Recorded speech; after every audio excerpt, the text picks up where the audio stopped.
Good evening! Welcome! This is your show! This is your life! AGT! Anything Goes Topics! Season 7. Episode 26. And today is April 1st, 2025. Unang araw sa buwan ng Abril. Wow! And it's a Bible Tuesday night. Happy April Fools tayo! Anong araw ba yung April Fool? Today, Tata Bert. April 1 po mismo.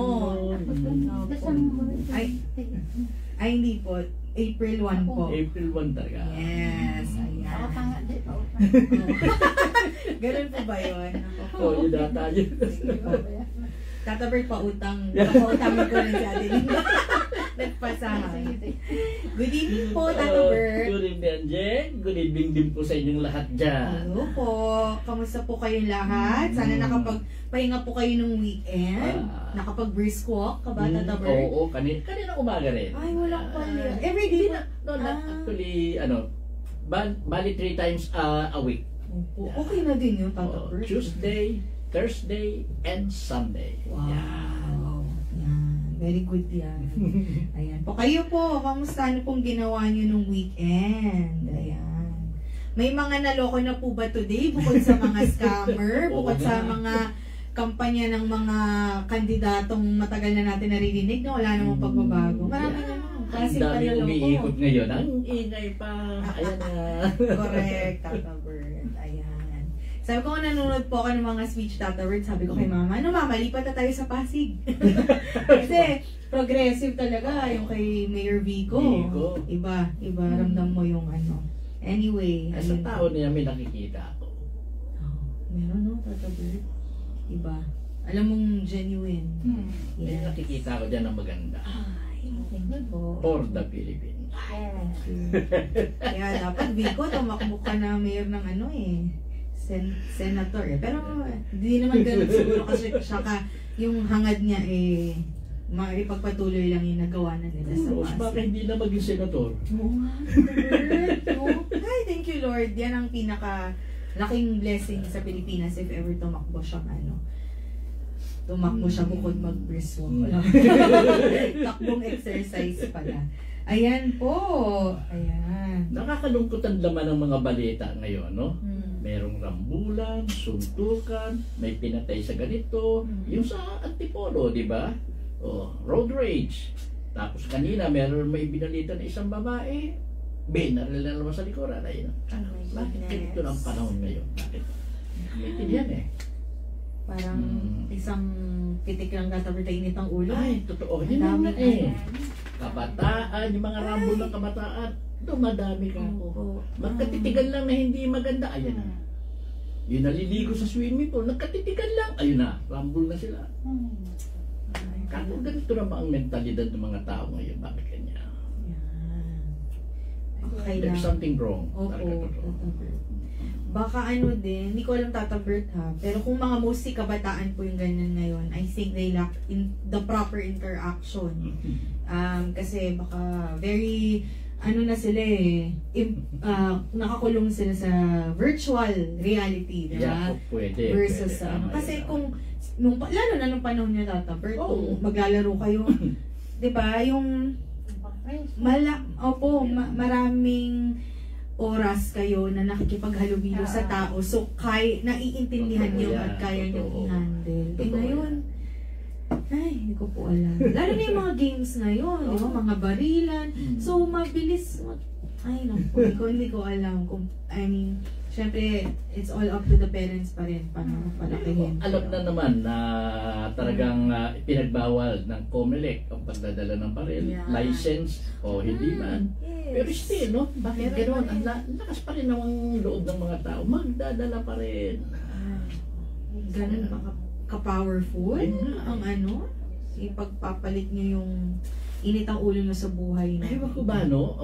Pag may dala silang baril, parang pakiramdam nila siguro sa sarili lang, matapang na sila. Correct. Invulnerable na sila. Yeah, tama po. Pero tanggalin nyo, nako, ewan ko na lang kung anong tapang nyo. Ay, nako, let's pray for those po na naaape at na mga biktima ng mga sitwasyon. Ayan po. Ano pa po ba? Nakakalungkot. Yung nangyari nga pala sa Myanmar, tsaka Thailand earthquake, so far, no? 2-7 na ang namatay doon. Sa Myanmar side pa lang yun, ha? Opo. Mas marami sa Myanmar kaysa sa Thailand, eh. Ilang Pilipino ang saan? So far, wala pa yung 4 na Pilipino na hindi pa nila nalalaman, eh. Wala pa, hindi pa nakikita, hindi pa nahuhukay. Whatsoever yun. Yung 4 na Pilipino na yun. Sana naman makita na. Sana naman. At buhay, ha? Sa mga Pilipino po dyan na keep safe po kayo. Sa mga nakasurvive, thank God po. Good for our country, no? Nagpadala ng tulong na roon, na ikakatutulong sa ng mga sa earthquake na yan. Ay, thank you po. Thank you, Lord. Marami yun na pinadala natin na tao. Okay yan. Okay po. Ay, tapos may nakikita ko ngayon, Tata Bert, gas pipeline, may sunog na malaki, na-injure naman sa Malaysia. Malaysia. Mga Southeast Asia, mga ngayon na. Ayan. Ay, naku po. Ay, actually po may kaibigan nga po ako, based siya sa Thailand, Tata Bert, kasi doon yung work niya. Ay, ang Diyos din, biglang may business trip siya. Kaya, nung kinamusta ko siya, nagtataka ako, bakit parang siya, okay lang, nag-send siya ng video, hindi galing sa kanya. Kasi talagang tapat na apartment niya, yung malaking building nung talagang nakikita mo yung nagsisway, tapos yung tubig ng pool sa taas na lang. Tapos sabi ko, tapos yung pala kasi, umalis siya, wala siya sa Thailand, no?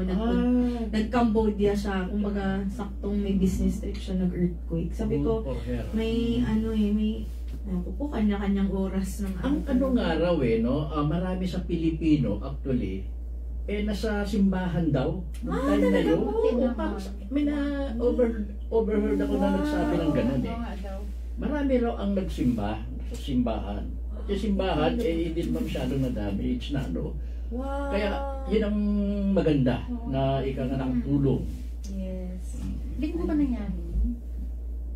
Pero yun, parang kasi, nasa simbahan, eh. Doon ako saan. Parang Wednesday po. Pero, ay, thank you, Lord po. Grabe din, yung ganong example, Tata Bert. Laking bagay po talaga ng dasal. Ay, ayan po. Kaya ngayon, ito na naman, may mga earthquake drills na naman na ginagawa. Okay lang naman yan. Pagpatuloy yan, para ready po. Ay, po. Ayun po. Versus sleeping ka daw, Jet. Po? Versus sleeping. Ano po, sorry? Versus walking, versus sleeping. Sino ba nagsabi niyan? Mamita. Siyempre, sino ba bang magiging top 1 basher mo? Kung yan sarili yung nanay, di ba? Alam mo, ganyan po talaga pag sikat na. Maraming nagko-comment na ganyan. Relaxan tayo. Pero totoo naman po, sa dami kong trabaho ngayon, kaya nagpapasensya po ako din kila Tata Bert kasi nalilate din po ako ng pagdating. Okay lang naman yan. Pasensya na po. Mamita, ha? Alalahanin mo, may isa ka pa pong matang Joke lang. Love you, Mama. Ayan.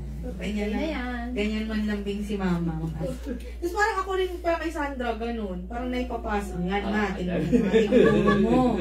Charot. Ayan po. Ano pa po mga good news? Sana po tayo dito sa Good News Pilipinas. Ayan. Pataas ang LRT. Ano po? Pataas. Ang alin pa tininda? Pumasahe sa LRT. Magtataas? Oh, yan. Magkano pa Mag-start ata bukas eh. 5 pesos eh. Ang LRT1 ha. I don't know sa ibang ano pa na. LRT1. 5 pesos. Yun yung one thing. Yung along Tata Bird. Top hanggang dito sa may Santos, A. Santos. Magkano po ba yung regular na 13? Mula sa amin kasi up to dyan sa SM, 20 yan eh. Ang binabayaran ko. Ano pa yan ha? Senior pa yan. Talagang 20 po? 20. Magkano kung hindi 25. Pagiging 25, most probably 25 niyan. I don't know, hindi ko rin masyadong ano pa. Pataas pa. Okay po. Kaya marami nagre-reklamo, pero I don't know. It has something to do with yung kontrata. Build, operate, something na pinasok ng gobyerno. Okay po. Sana okay ang mga ano po niyan, ang main goal and purpose at mapupuntahan na ano. Ayan po. So, batiin ko lang po sila, Tata Bert, except Mamita. Good evening po sa aming top 1 na viewer, Miss Erlinda Omania, always here watching. Good evening sa aming top 1 basher, Mamita.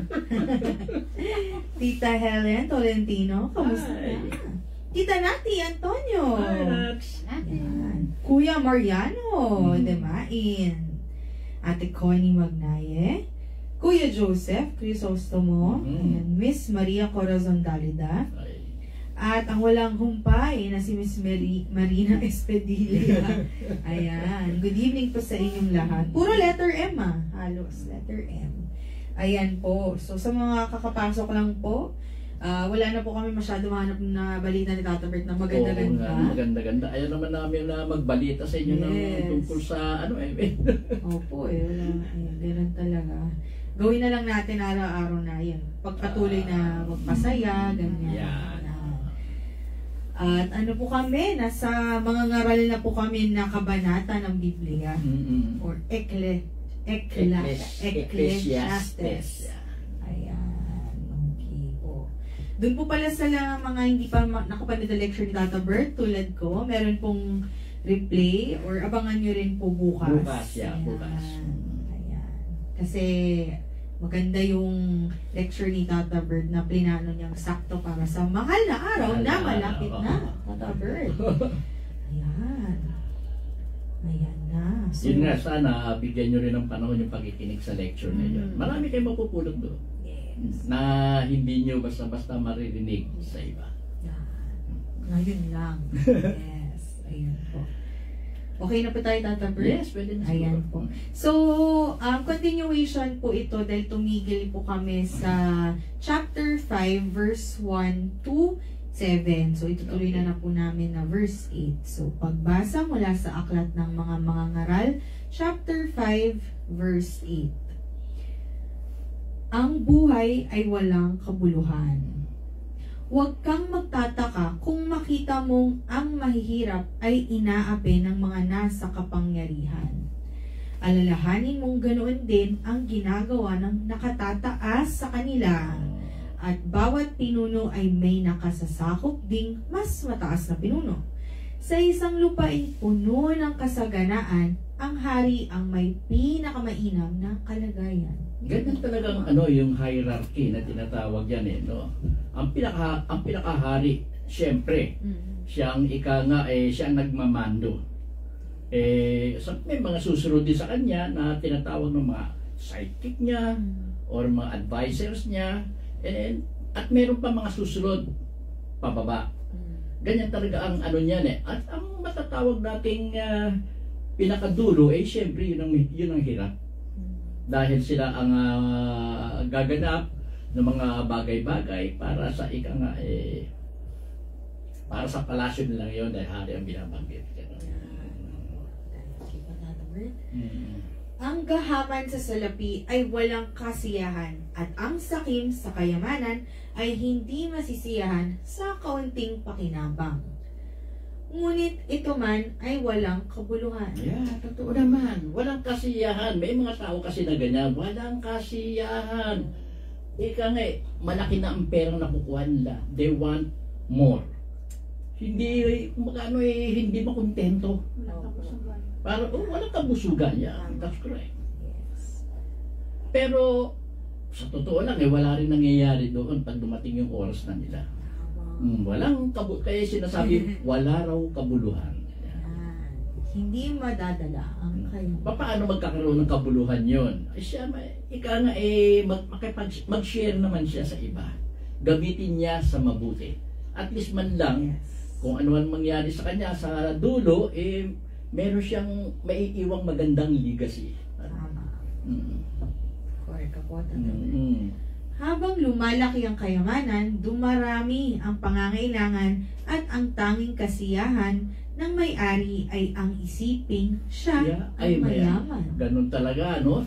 Habang lumalaki ang kayamanan, dumarami ang pangangailangan, natural lang naman po yun.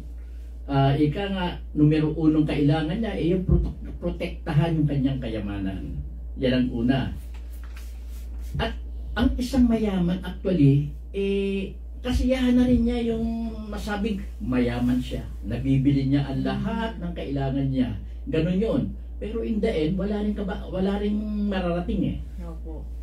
Sabi nga ng nito, sinasabi, magiging walang kabuluhan din yan pag hindi mo ginamit ang iyong kayamanan sa maganda.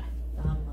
Kasi diba kunwari, Tata Bert, bibili ka ng bahay na sakit. Pag bumili ka ng bagong bahay, oo, mayaman, malaki, mansion. Pero naman ang maintenance nun, paglinis, parang sasakyan din. Akala nyo, madali may sasakyan, paparehistro ka, papasticker ka, kailangan mo mag-change oil. Yes.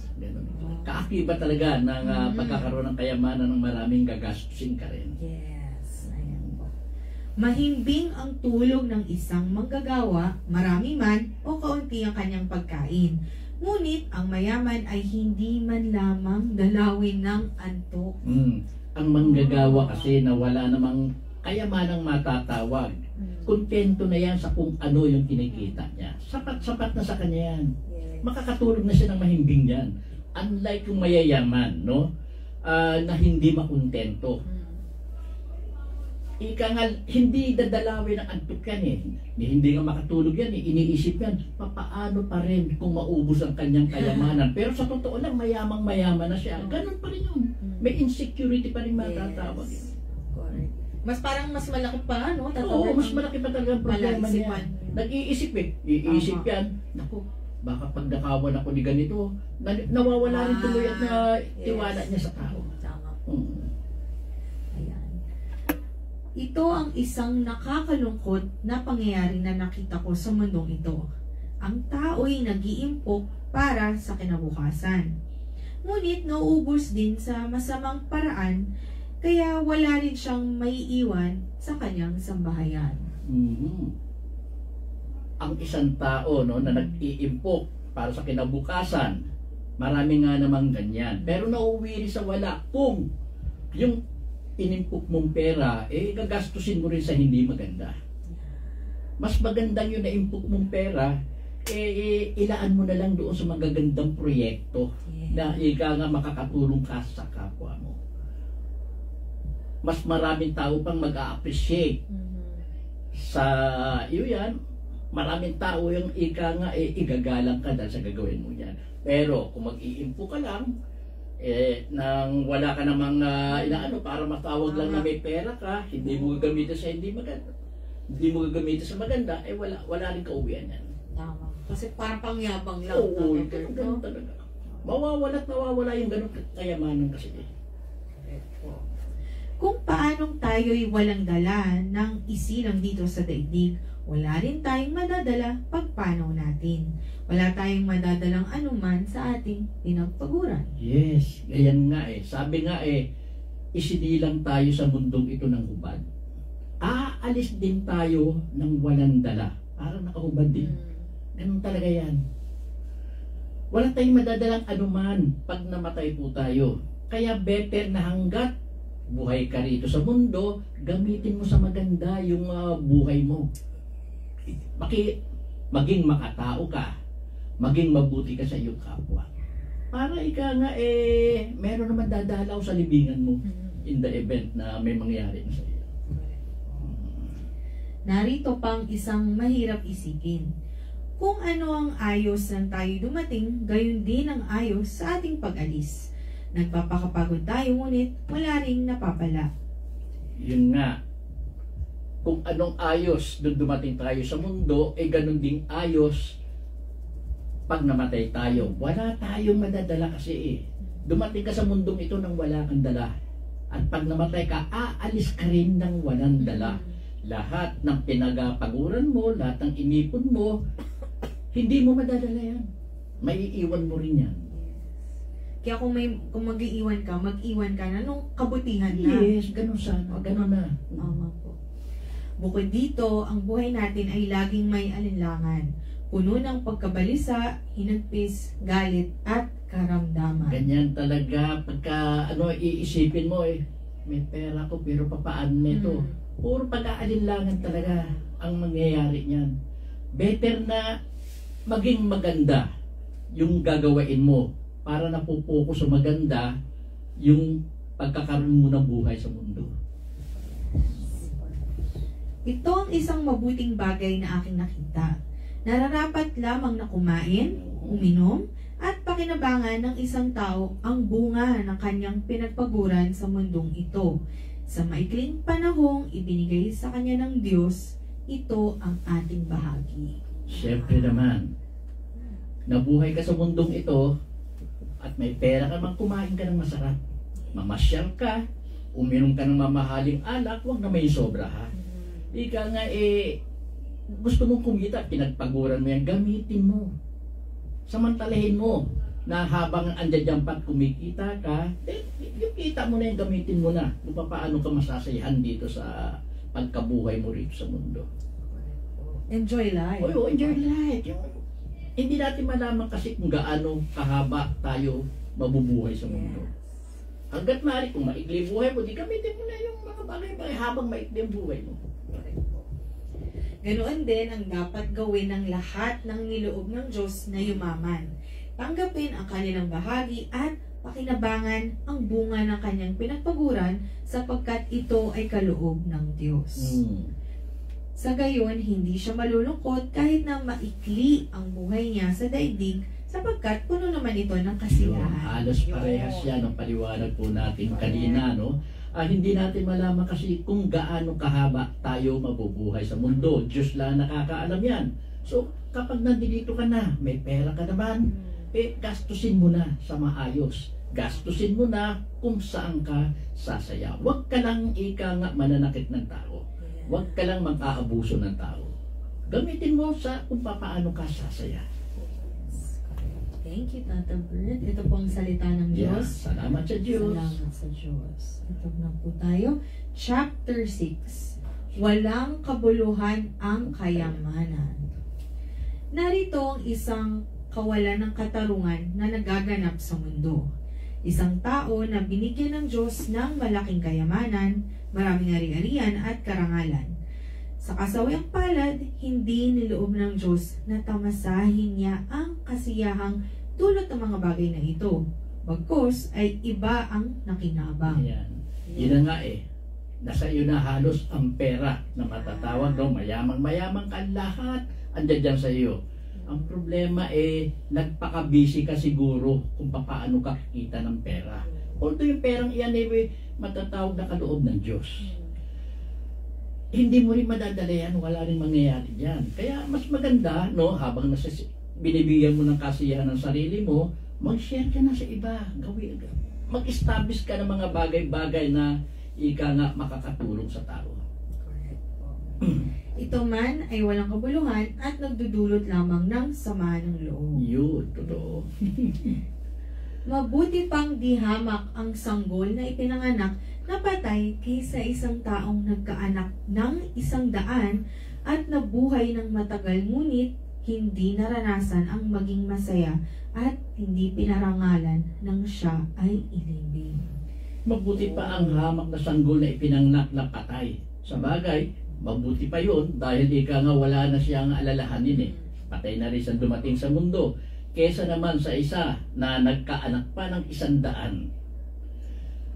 Siguro ang taong ito nakaranas na hindi naging masaya dahil iba ang pinagtuunan ng isip niya. Iba. Baka yung mga bagay-bagay na ika nga hindi makapagdudulot sa kanya ng kasayahang totoo. Baka mga bagay-bagay na ika nga pang-sarili lang niya. Kinakailangan talaga magpasaya ka rin ng ibang tao. Magmahal ka ng ibang tao. Yan. Tsaka parang sa akin, Tata Bert, yung 100, nagsisimbolize din siya ng karamihan ng anong masasabi natin. Yung mag-aanak ka ng mag-aanak na hindi mo naman pinag-iisipan na marami ka ring bata na hindi mabibigyan ng magandang buhay dahil sa desisyon. Unless sa kaya mo talagang panindigan yung 100. Pero parang yung 100 kasi dito parang nagdesisyon na lang na hindi pinag-isipan. Hindi naman siya pinarangalan sa libing. Siguro, yung 100 anak niya na yun, hindi naman niya nakalaki ng tama. No? Kaya hindi pinahalagahan yung kanyang pagiging ama. Wala ring kabuluhang matatamo ang isang sanggol kahit siya ipinanganak sapagkat mamamatay din siya at malilimutan.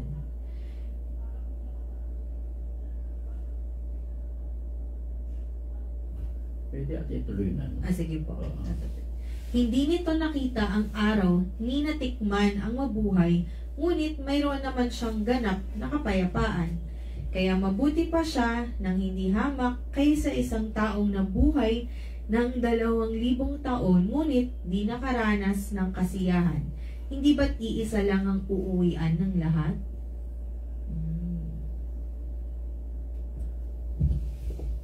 Wala rin kabuluhang matatamo ang isang sanggol kahit siya ipanganak sapagkat mamamatay din siya at malilimutan. Kung ang isang sanggol ay pinanganak, no, at kung lumaki naman, no, para hindi not necessarily hindi siya malilimutan kung kung lumaki ito at may maganda namang ginawa. May maiiwan siya ng magandang alaala, no, na nga titingalain ng mga tao. Hindi nito nakita ang araw ni natikman ang mabuhay, ngunit mayroon naman siyang ganap na kapayapaan. Ay, tungkol sa sanggol na siguro yan. Kaya mabuti pa siya ng hindi hamak kaysa isang taong nabuhay ng 2,000 taon, ngunit di nakaranas ng kasiyahan. Hindi ba't iisa lang ang iisa lang naman ang uuwian lahat eh. Kahit na nabuhay ka ng maraming taon. Pero ang maganda, kung nabuhay ka ng 2 taon, gawin mong kapaki-pakinabang yung panahong nabuhay ka sa mundo nito. It doesn't matter kung nabuhay ng 2,000 taon, kung may ikling panahon, basta yung pagkabuhay mo, binigyan mo ng magandang kabuluhan. Nasulit mo ba? Oo, yun. Nagpapakapagod ang tao para sa kanyang tiyan, ngunit kailan may di siya nagkaroon ng kasiyahan. Yan. Talaga naman na, yan naman ang numero 1 ng numero 1 kailangan ng tao eh. Kaya nagtatrabaho, nagsusubikap, para nga merong mabiling pagkain. Para mabuhay rin naman siya, siyempre. Kailan may hindi siya nagkaroon ng kasiyahan. Dahil nga, wala rin daw kabuluhan, dahil mauuwi rin sa kamatayan. Yes. Parang di bali magpakapagod ka, pero masaya ka. Oo, yun o. Iba pa rin yung nakapagpasaya ka. Naging masaya ka, at the same time, nakapagpasaya ka ng iba. Ano ang kahigtan ng matalino sa mangmang? Ano ang mapapala ng isang mahirap kahit malaman niya ang pasikot-sikot ng buhay? Mabuti pa ay masiyahan sa anumang kalagayan kaysa mangarap ng di naman makakamtan. Ito man ay walang kabuluhan tulad ng paghahabol sa hangin. Ano ang kahigtan ng matalino sa mangmang? Meron yan. May kahigtan ng matalino sa mangmang, basta yung katalinuhan na iyan, nagkaroon ng magandang iniwan dito sa mundo kesa sa mangmang. Sa bagay, sa totoo lang, wala rin patutunguhan dahil kamatayan din. Pero at least man lang, may naging magandang ginawa siya nung nabubuhay, yung matalino na iyan. Ano ang mapapala ng isang mahirap kahit malaman niya ang pasikot-sikot ng buhay? Experience, pwede. O nakapag-iwan siya ng experience na pwede niyang ituro sa iba o malalaman ng iba. Pwedeng yung nakapagdulot din ng magandang para sa kanyang buhay. Mabuti pa ay masiyahan sa anumang kalagayan kaysa mangarap ng di naman makakamtan. Actually, dito siyempre kung anong kalagayan mo, be satisfied with it. Maging masaya ka doon. At mukhang nag-disagree ako dito. Lahat naman pwedeng mangarap eh. Actually, nakakadagdag ng yung mangarap. Nakakatulong yan eh sa akin. Kung baga sa akin ha. Ito man ay walang kabuluhan tulad ng paghahabol sa hangin. Sa bandang lahat naman kasi ganyan. Sinasabi na walang kabuluhan. Pero sa akin yung magkakaroon ng kabuluhan yan. Nakapagdudulot ng kasayahan yan. Ika nga nagbibigay ng inspirasyon sa iba. Lahat ng nangyayari sa daigdig ay alam na noong una pa at ang tao'y di makapananaig laban sa kapangyarihang higit sa kanya.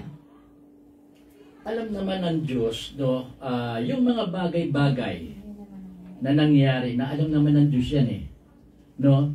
At hindi pwedeng basta-basta, at yan ang bagay na hindi pwedeng baguhin ng tao. Kung ano yung itinalaga na ng Diyos. Hindi pwede baguhin ng tao yan. Hindi higit ang kapangyarihan ng tao para malampasan yung itinalaga na ng Diyos. Habang humahaba ang pagtatalo, lalo lang nawawalan ng kabuluhan. Kaya paano masasabing nakahihigit ang isang tao sa kapwa? Habang humahaba ang pagtatalo, bakit pahabain ang pagtatalo? Bakit pahabain? Wala talagang magiging kabuluhan yan. Puro pagtatalo na lang. Mas maganda pang magkaroon ng unawaan. After nagkaroon ng unawaan ang isa't isa, kasayahan ng niyan. Magkakaroon na ng magandang pagsasama yan. Sino ang nakaalam kung ano ang mabuti sa taong nabubuhay sa maikling panahon at pagkatapos ay mawawalang tulad ng anino? Sino ang makakapagsabi kung ano ang mangyayari pagkamatay niya? Sino ang nakakaalam kung ano ang mabuti sa taong nabubuhay sa maikling panahon at pagkatapos ay mawawalang tulad ng anino? Diyos lang naman talaga ang nakakaalam dyan sa bagay na yan. Pero kung sa tao-tao, wala naman. Isa lang naman ang niyan eh. Yun ang binabanggit na namin kanina ni Angie. Mabuhay ka man ng maikling panahon, umahaba. Gawain mong may silbi. Gawain mong kapaki-pakinabang yung pagkakaroon mo ng buhay. Para yung bagay kasi na yun, makakatulong sa kapwa mo. Magiging inspirasyon ka sa ibang tao. Yun ang mahalaga doon. Sino ang makapagsasabi kung ano ang mangyayari pagkamatay niya? Wala ang makapagsasabi. Wala Diyos lang ang nakakaalam niyan. Tsaka imagine niyo po, kung alam natin kailan tayo mamamatay, kung paano tayo mamamatay, tinake for granted na natin yung buhay na, sabihin, let's say for example, ako, mawawala na ako next Sunday. Hindi ko na, kumbaga tatabert, yung pagpapakabuti mo na sana may chance ka pa, parang feeling mo, enough na buhay. Hindi ka na yung mag-e-exert ng effort. Diba? Kaya, magtataka kayo, bakit kaya ganun yung mystery ng binigay sa atin ng Diyos sa buhay? Kasi, kung alam na natin lahat ng mangyayari, wala nang silbi, parang hindi na natin gagalingan, pagbubutihin, yung ganun po. Yan nga ang dahilan eh. Kaya nga hindi sinasabi ng Diyos kung hanggang saan, hanggang kailan ang buhay ng tao. Dahil hindi makakatulong. Better na hindi. Lahat naman yan may nakatakdang panahon. Pero better na hindi mo alam. Para makagawa ka pa ng mga bagay-bagay na makakatulong sa sarili mo, na makakatulong sa iyong kapwa. Live each day as if it's your last. Yun. Diba? Tata Berto po ang salita ng Diyos. Salamat sa Diyos. Po sa Diyos. Ayan. Wow, kaya pa po natin ang chapter 7. Yeah. Ayan. Patungkol sa buhay, chapter 7. Ang mabuting pangalan ay mas mahalaga kaysa mamahaling pabango. At ang araw ng kamatayan ay higit na mabuti kaysa araw ng kapanganakan. Ang mabuting pangalan ay mas mahalaga kaysa mamahalin pabango. Mamahalin man ang iyong pabango, nagpipay din yan, nawawala rin yan. Pero ang mabuting pangalan, pag yan ang talagang mahaba yan. Maraming makikinabang yan, maraming kabutihan na magagawa yan, yung mabuting pangalan. At ang araw ng kamatayan ay higit na mabuti kaysa araw ng kapanganakan. Ang araw ng kamatayan ay higit na mabuti kaysa araw ng kapanganakan. Kasi baka pag namatay ka, doon malalaman tatawid kung gaano ka kabuting tao. Di ba pag namatay ka, lahat ng mga pinag-uusapan doon sa burol mo, ganito pala yung nagawa ni ganito. Pwede, Yung pwede. Kumbaga yun yung defining moment na, marami siyang minal na tao, ginawang mabuti. Yes. Tama, no? Sa araw ng kapanganakan kasi, wala ka pang nagagawa eh. Yes. Diba? Unlike yung namatay ka na, may mga nagawa ka na yan eh. Kaya gano'n. Humangga na lang sa kamatayan mo talaga. Tama, yun. Yes. Kaya mas mabuti talaga yung araw ng kamatayan kesa sa kapanganakan. Yan, nakuha na. Akala ko po, mas mabuti na mamatay ka na. Joke lang po. Ay, sorry Tata Bert, dagdag ko lang po. Yung sa mabuting pangalan, naisip ko, di ba yung mga ating mga bayani, di ba? Oo. Yun, di ba? Yun na lang Jose yung Rizal, sample eh. hanggang ngayon, ilang generation na kilala pa rin. Dahil yes. nga, yung ginawa niyang paglaban ang Pilipinas. Yan, ang isang magandang halimbawa. Yes. Tama yun. And after 50 years, Mm. Roberto Reyes, diba? Yan. Erlinda Omania, Marina Esperanza. Dito. Joke lang, joke lang. Hindi mo sinama si Mamita. Ay! Naku po, baka hindi na ako makapasok mamaya. Paano ba yung door lock? Iniba na po. Wow, bilis na mamita. Mas mabuting pumunta sa bahay ng namatayan kaysa bahay na may handaan, pagkat dapat alalahanin ng buhay na siya man ay nakatakdaring mamatay. Ibig sabihin, pag pumunta ka sa bahay ng namatayan, ibig lang sabihin, dinadalaw mo yung namatay doon dahil sa magandang bagay na nagawa niya sa tao, sa mundo. Kaysa naman sa handaan kasi ang daming plastic dyan. Nagtatawa na, nika. Pero, kaya tama lang na mas mabuti talaga yung pumunta sa bahay ng namatayan. Tama po. Kaya dadalawin mo naman kasi ang isang namatay dahil yung bang binibigyan mo ng respeto eh. Opo. May nagawang magandang bagay yung kaya gano'n. Opo. Tsaka celebration of life niya. Kasi ang birthday, celebration of life. Pero, di ba nga sabi nga ng Senyor, every year naman nagpa-birthday, may nagbabago ba? Di ba yung celebration, ganun pa rin naman. Parang gano'n. Pagkat dapat alalahanin ng buhay na siya man ay nakatakdaring mamatay. Kaya habang buhay, gumawa ng mabuti para may dadalaw sa iyo. Merong mag-pay respect sa iyo pag namatay ka na. Yan. Ang kalungkutan ay mas mabuti kaysa katuwaan, pagkat maaring malungkot ang mukha, ngunit masaya ang kalooban. Pagkat maaring malungkot ang mukha, ngunit masaya ang kalooban. Pwedeng gano'n. Pero paanong ang kalungkutan ay mas mabuti kaysa katuwaan? Siguro pwede natin yung kalungkutan dyan, baka empathy or sympathy, kesa hindi yung talagang malungkot. Parang, kunwari naawa kayo, kunwari sa earthquake, naawa tayo. Pero dahil may tumulong sa kanila, masaya tayo yung within dahil may natulungan ka. Pwede. Okay yun, pwede. Mangmang ang isang taong nag-iisip ng kasayahan, Ngunit matalino ang isang taong naghahanda para sa kanyang kamatayan. Agree ako dyan. Oh. Mangmang ang isang tao nag-iisip ng kasayahan. Puro kasayahan ang iniisip. Hindi yung paggawa ng maganda sa kapwa. Correct. Ngunit matalino ang isang taong naghahanda para sa kanyang kamatayan. Ang isang tao na naghahanda sa kanyang kamatayan, gagawa na ng kabutihan yan. Gagawa na ng mga bagay-bagay yan na alam niyang maaalala siya once na namatay na siya. Kaya ganun. Very true po.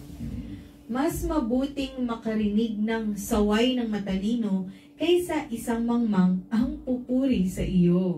Oo naman. Mas maganda talaga pag sinaway ka ng isang matalino. Ibig lang sabihin, yung isang matalino kasi alam ang tama at mali eh. Pag sinaway ka, ibig sabihin, hindi maganda yung gagawain mo. So, para maitama yun. Kaysa isang mangmang. Kaya yung mangmang kasi, walang alam. Yung tama at mali sa kanya, lahat pareho mali yan eh. Ganun eh. Kaya pag pinuri ka niyan, beware na or ingat na. Correct. Tsaka gumawa ka ng masama, pupurihin ka pa. Mangmang talaga yun. Ang galing mo nung pinatay mo doon ah. Ganun no? Oo, yun din talaga. Mangmang pa talaga. Ang galing mo, na-hold up mo yung bangko doon. But in fairness, ang nahalakhak ng mangmang ay tulad ng siklab ng apoy. Walang kabuluhan. Totoo na ba mangmang kasi? Tama po. Hindi kasi alam ng mangmang ang tama at mali. Ang alam lang niya, gumagawa siya ng bagay na kung paano siya masisihan. Yeah. To the point na yung ginagawa niya, hindi na maganda. Yes. Ang matalinong nandadaya ay para na ring mangmang. Ang suhol ay sumisira sa dangal ng tao. Ang wakas ng isang bagay ay mas mainam kaysa pasimula. Ang matalinong nandadaya ay para na ring mangmang totoo. Para nga matatawag na hindi matalino eh. No. Bakit? Kung matalino ang isang tao kasi alam niya ang tama at mali. Katulad ng lagi namin binabanggit ni Anje. No. Kung mali ang nandadaya, bakit gagawain mo? Oh. So, hindi matatawag na matalino ka. Matatawag na masama ka. Ang suhol ay sumisira sa dangal ng tao. Totoo. Sumisira yan sa dangal ng isang nansusuhol at sa dangal ng isang tatanggap ng suhol. Both ways yan. Ang wakas ng isang bagay ay mas mainam kaysa pasimula. Parang sa kamatayan din yan eh. No. Mas mainam ang wakas ng isang bagay dahil may nagawa na yan. Napakinabangan na yung bagay na yan. Kesa sa pasimula. Yung pasimula kasi mag-uumpisa pa lang gagawa yan eh. Nag-uumpisa pa lang mapakinabangan. Ang pagtsatsaga ay mabuti kaysa kapalaluan. Pag-aralan mong magpigil sa sarili. Mangmang lamang ang nagtatanim ng galit. Ang pagtitiyaga ay mabuti kaysa kapalaluan. Totoo naman. Mas maganda yung nagtsatsaga. Mas maganda yung ika nga'y nagsusumikap kaysa naman yung manggugulang. Makuha lang yung gusto yung manggugulang, gagawa ng kalokohan. Pag-aralan mong magpigil sa sarili, siyempre, pag marunong kang magpigil sa sarili, makakaiwas ka sa gulo. Makakaiwas ka sa hindi magandang gawain. Mapag-iisipan mo yung mga bagay-bagay kasi. Mangmang lamang ang nagtatanim ng galit. Well, siyempre naman, pag matalino ka, alam mo yung bagay na hindi mo dapat pasukin. Kaya makakaiwas ka sa galit ng iyong kapwa. Hindi katulad ng isang mangmang, walang alam na ano yan, kundi kung saan siya makikinabangan. Makakakuha siya ng mga galit ng ibang tao. Tsaka parang tatabar niya, control your emotions, diba? Tulad nga yung road rage, diba? Yan, ang dami na. Oo, hindi sila nakapagpigil ng sarili nila eh. Hindi sila nag-isip kung anong consequences. Ngayon, na. kulong sila. Yun po. Huwag mong itatanong kung bakit mabuti noong araw kaysa ngayon, pagkat iya'y tanong na walang katuturan. Wala rin kasing patutunguhan eh. Huwag mong itatanong kung bakit mabuti noong araw kaysa ngayon. Pagkat iya'y tanong na walang katuturan. Ang taong nagtataglay ng karunungan ay higit na mainam kaysa minamanang kayamanan. Ang sabi kasi ng yung katalinuhan o yung aral daw ay isang kayamanan. Yung makapag-aral ka ay isang kayamanan na matatawag na kaysa naman minamanang kayamanan. Minsan kasi pag marami kasi sa mga minanang kayamanan na hindi magandang kinauuwian. Hindi maganda. Hindi katulad nung ika nga karunungan, malalaman mo kung saan dapat lumugar. At kung may dunong ka, marunong ka na dumiskarte para yumaman. Yes. Kung minana mo lang siya, naku, uso pa dyan naman. medyo Mag-aaway-away pa kayong pamilya dyan. Ayan. Ang tulong na magagawa ng karunungan sa tao ay tulad ng magagawa ng salapi. ang tulong na magagawa ng karunungan sa tao ay tulad ng magagawa ng salapi.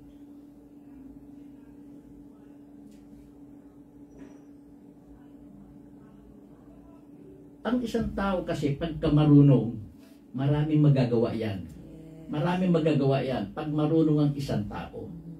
Katulad din yan nung isang may pera. Lahat magagawa niya dahil may pera siya. Di ba? Ganun. Ang tao'y maililigtas ng kanyang karunungan at ito ang kabutihan ng kaalaman. Ang tao'y tama naman. May liligtas talaga ang tao ng karunungan. Dahil alam niya kung ano, alam nga niya kung ano ang tama at mali eh. So, yung kabutihan na yun, makakatulong ng malaki sa kanya. Pag-isipan mong mabuti ang ginawa ng Diyos. Sino ang makapagtutuwid sa binaluktot niya?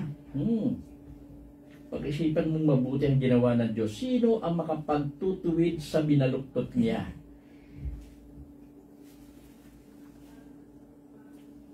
Sandali.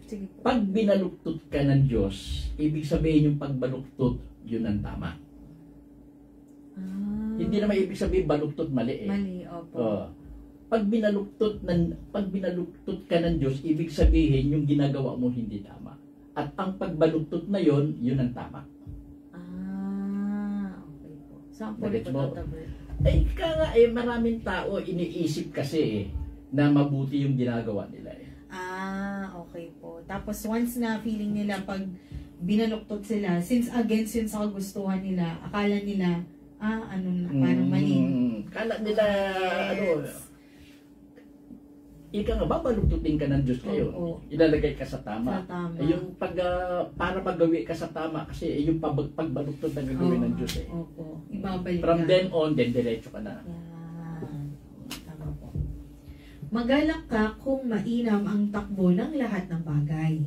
Sa panahon ng kahirapan ay isipin mong parehong ipinadadala ng Diyos ang kaligayahan at kahirapan. Magalak ka kung mainam ang takbo ng lahat ng bagay. Siyempre naman. Sa panahon ng kahirapan ay isipin mong parehong ipinadadala ng Diyos ang kaligayahan at kahirapan. Sino ang nakakaalam kung ano ang mangyayari bukas? Sa panahon ng kahirapan, ipinadadala ng Diyos ang kaligayahan at kahirapan. Sa panahon ng kahirapan kasi, ipinadadala ng Diyos ang kasayahan. Dahil pag pinadala ka Diyos ng kasayahan, ibig sabihin yung kahirapan mo, mabibigyan ng solusyon. No? At kahirapan.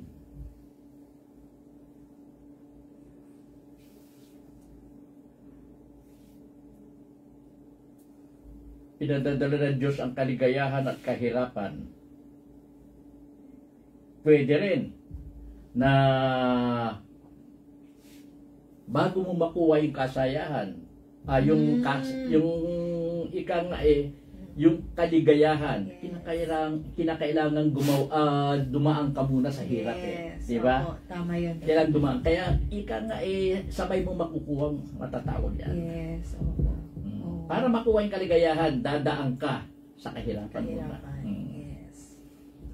Sino ang nakakaalam kung ano ang mangyayari bukas? Diyos lang. Yan. Diyos lang. Kahit na tao, hindi po alam yan. Hindi alam.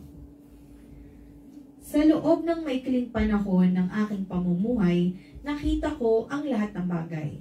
Nakita kong ang tao'y namamatay kahit siya mabuti at may masamang nabubuhay ng matagal. Siyempre naman, hindi. Sige po. Siyempre naman, ang tao'y namamatay. Kahit na mabuti ang tao o masama, namamatay rin yan. Meron din namang masamang tao na bubuhay ng matagal. Pwedeng siguro binibigyan ng pagkakataon pa. Ika nga hindi pa yun ang nakatakda sa kanyang panahon. Favorable nga sa kanya yun. Para ika nga baka baguhin pa niya yung kanyang hindi magandang gawin. So wala talaga sa ano yan wala sa ikli at sa haba ng panahon. Huwag kayong magpapakabuti o magpapakatalino ng labis. Bakit mo pahihirapan ang iyong sarili? Huwag magpapakabuti o magpapakatalino ng labis. Bakit mo pahihirapan ang iyong sarili? Kasi pag labis ka pong mabuti, aabusuhin ka, tatabrik. Pwede, oo. Pag masyado ka namang matalino, baka ika nga gumawa ka na ng hindi maganda. Sobrang ingay, pandadaya yung kanina. Oo. Bakit mo pahihirapan ang iyong sarili? Naman. Sakto lang dapat. Next up pa tatabrik. Okay po.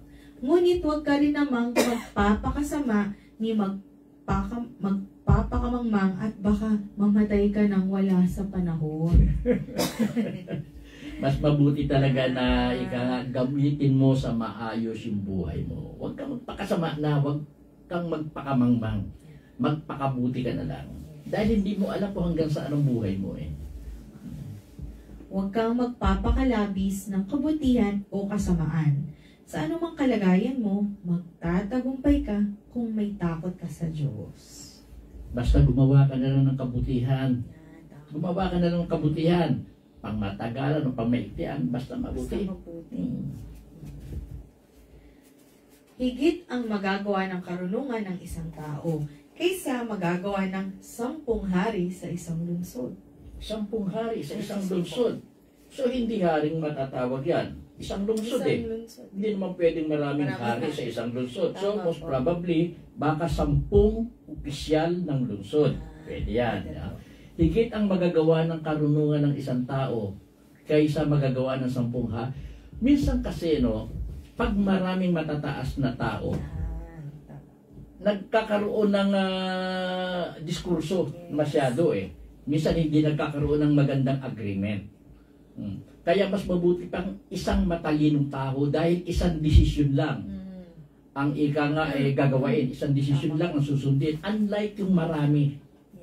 Nagkakaroon ng pag-aaway-away yung suggestions o yung mga recommendations ng ibang mga tapang marami. Tama.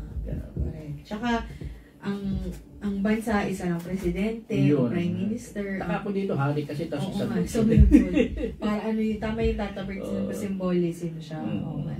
Ang daming gustong maging pinuno. Walang taong nabuhay sa daigdig na gumagawa ng mabuti at hindi nagkakasala. Lahat ng taong gumagawa ng mabuti, nagkakasala din yan. Minor offense, minor mistake, nagkakaroon yan. Walang purong matatawag na mabuti. Hanggat ang tao ay tao, prone to make mistakes. Yan po yun. Correct. Huwag mong pakinggan ang lahat ng sasabihin sa iyo ng tao at baka kalaunan ay mismong alila mo ang humawak sa iyo sapagkat alam mo sa iyong sarili kung gaano nakarami ang iyong hinamak. Pwede namang pakinggan mo ang lahat ng sasabihin ng tao. Huwag mo lang susundin ang lahat. Sundin mo lang kung ano yung karapat-dapat. Kung ano yung pakikinabangan mo para makagawa ng mabuti. Kung ano yung makakabuti sa iyong kapwa. Sa lahat ng bagay ay sinubo ko ang karunungan sa pag-aakalang ako'y matalino, ngunit napatunayan kong hindi pala. Hindi natin matatarok ang kahulugan ng buhay. Napakahiwaga nito para natin maunawaan. Gayunpamay, nagpatuloy ako sa pagdili-dili. Nagsuri akong mabuti at mataman kong siniyasat ang dahilan ng lahat ng bagay. Nalaman kong kamangmangan ang magpakasama at walang kabuluhan ang magpakamangmang. Sa lahat, sa lahat ng bagay, sa lahat ng bagay ay sinubok ko ang karunungan sa pag-aakalang ako'y matalino, ngunit napatunayan kong hindi pala. Mas maganda kasi sa isang tao yung marunong ka pero wag mong ipagmalaking matalino ka. May mga bagay kahit na anong duno mo, kahit na anong talino mo, may mga bagay pa rin na hindi mo alam. Ganun lang yan. Better na ika nga ay maging simple. Simple lang. Yes. Hindi natin matatarok ang kahulugan ng buhay. Totoo naman, hindi natin matatarok ang kahulugan ng buhay. Basta gumawa ka lang ng mabuti, tumulong ka sa iyong kapwa, ganun na lang. Napakahiwaga nito para nating maunawaan. Yes, yung buhay, napakahiwaga talaga. Gayunpamay, nagpatuloy ako sa pagdidili-dili, pag-iisip-isip, ganyan. Nagsuri akong mabuti at mataman kong siniyasat ang dahilan ng lahat ng bagay. Pwede. Para maunawaan mo kung bakit ganito ang isang bagay, kung bakit ganito ang ibang bagay, kinakailangan din naman talaga. Pag nagsisiyasat ka kasi malalaman mo rin kung tama ba ito, mali ba ito, ganyan eh. Nalaman kong kamangmangan ang magpakasama at walang kabuluhan ang magpakamangmang totoo. Natuklasan ko... Hindi pa po. Hindi pa. Natuklasan ko ang isang bagay na mas mapait kaysa kamatayan. Ito'y walang iba kundi ang babae. Ganon. ang kanyang pag-ibig ay tulad ng bitag at ang kanyang mga bisig ay tulad ng tanikala. Ang taong matuwid ay nakakaiwas rito ngunit naaalipin ang mga masama. Yes, totoo yan. Ay isang babae. Merong ganyan kasi maraming nahuhulog talaga sa babae. History, malalaman lang sa mga magagaling na tao na nabuhay no, na ika nga babae ang dahilan kaya bumagsak ang kanilang ika nga kaharian o kung anuman. Paano ba ito? Basta kumuha ka na lang ng mabuting na magiging kasama mo sa buhay talaga. Ganun lang. Hindi kinakailangan naman na maganda. Hindi kinakailangan na ika nga pwede mong i-display.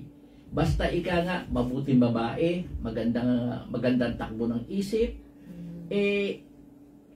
basta kung saan ka magiging masaya na hindi masisira ang pagkatao mo. Sinabi ng mga ngaral, pinag-ugnay-ugnay ko ang lahat ng bagay at ito ang aking natuklasan.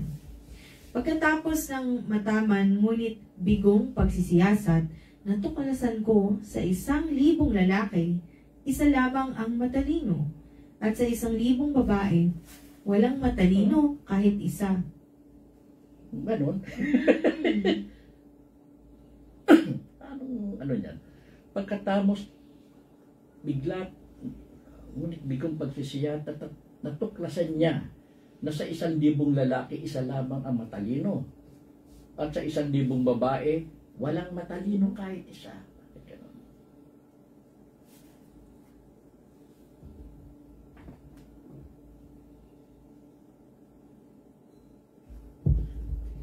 Long way, medyo very history, na word ng babae po, diba? Ano kasi, no? Dito, parang sinasabi na no matter, no, gaano man karami, katulad yan, 1,000 lalaki, 1,000 babae, still, mas matatawag na superior ang lalaki. Ganun kasi kaugalan noon eh. Mas inaano nila ang lalaki. Kaya kahit na isa man lang matatawag na ganun. As compared sa babae. Kasi yun nga, walang value po yung babae. Diba? Noon kasi lalo na nung ginawa ito. Yes, ganun, kaya siguro ganyan po. Pero hindi ko masabing pwedeng i-apply ngayon sa panahon na yun. Opo, iba. Tama po. Ito lamang ang natitiyak ko. ang tao'y nilikha ng Diyos sa kabutihan, ngunit ang tao'y nag-iisip ng kung anong-anong bagay. Tama. No? Nilikha ng Diyos talaga ang tao para nga gumawa ng bagay. Pero, ang problema, may free will ang tao.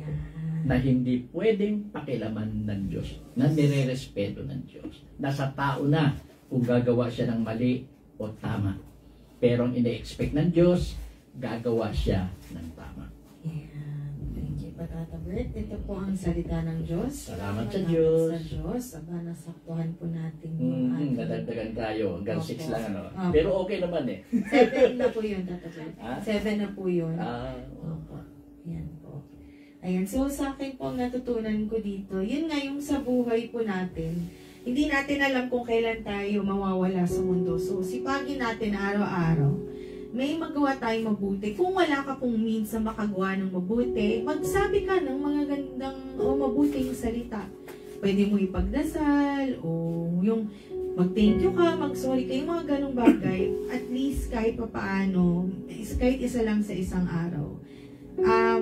Yun po, ano pa po ba? Yun sa, gawin natin yung buhay natin na makabuluhan. Hindi makabuluhan para sa sarili kasi hindi ko naman tingin na maging makabuluhan pag pansarili lang iinisip natin. Maging makabuluhan lang po yung buhay natin para dahil sa ibang tao. Yun naman po. Natutuwa ako dito sa nabasa natin kanina, no? Na mas mabuti raw yung isang na dumadalaw sa isang patay kesa naman sa umaate ng kasayahan. Party. Kaya ang isang tao dinadalaw. Pag namatay isang tao, dinadalaw dahil yung tao na yun ay may nagawang kabutihan. Nagpipay respect sa kanya ang mga tao kaya siya dinadalaw. Ibig lang sabihin, naging mabuti yung pagkabuhay na iyon ng tao na iyon. Ganon din po sana ang gawin natin, no? Hindi natin malaman kasi maiksi o mahaba ang ating buhay dito sa mundo. Gawain po natin kapaki-pakinabang. Gawain po natin na dahil sa atin naging maganda ang kalagayan ng ibang tao. Tumulong po tayo hanggat maaari, magmahal po tayo. Yan po naman kasi ang aral ng Diyos eh. Huwag tayong hihiwalay doon. Huwag tayong iiba ng landas sa turo ng Diyos. Ang sinasabi nito, walang kabuluhan ng buhay. Meron po. Meron po. Basta kabutihan ang itinanim mo, may kabuluhan ang buhay mo. Thank you, Tata Bert. Yes. So, mamaya po may online prayer vigil po sa Senyor Anthony Movero Facebook page po. At bukas nga po pala, being a Wednesday, samahan po natin si Tita Hermy sa kanyang nobina. Sa kanyang nobina. 8 o'clock po yun. Medyo dumadami ngayon sumasama doon. Live po yan, ha? Live po yan. And then, yung pag-uulit po ng lecture ko, 138 lecture. No? May slightly na pagbabago kumpara doon sa kumpara noong Sabado, no? Pero hindi naman masyado. Pero pakinggan niyo po yun. May mga mapupulot tayong impormasyon at aral na rin sa nasabing lecture na yun. Salamat po sa inyo sa pagsubaybay ngayong gabi. Thank you po. God bless po. Happy April.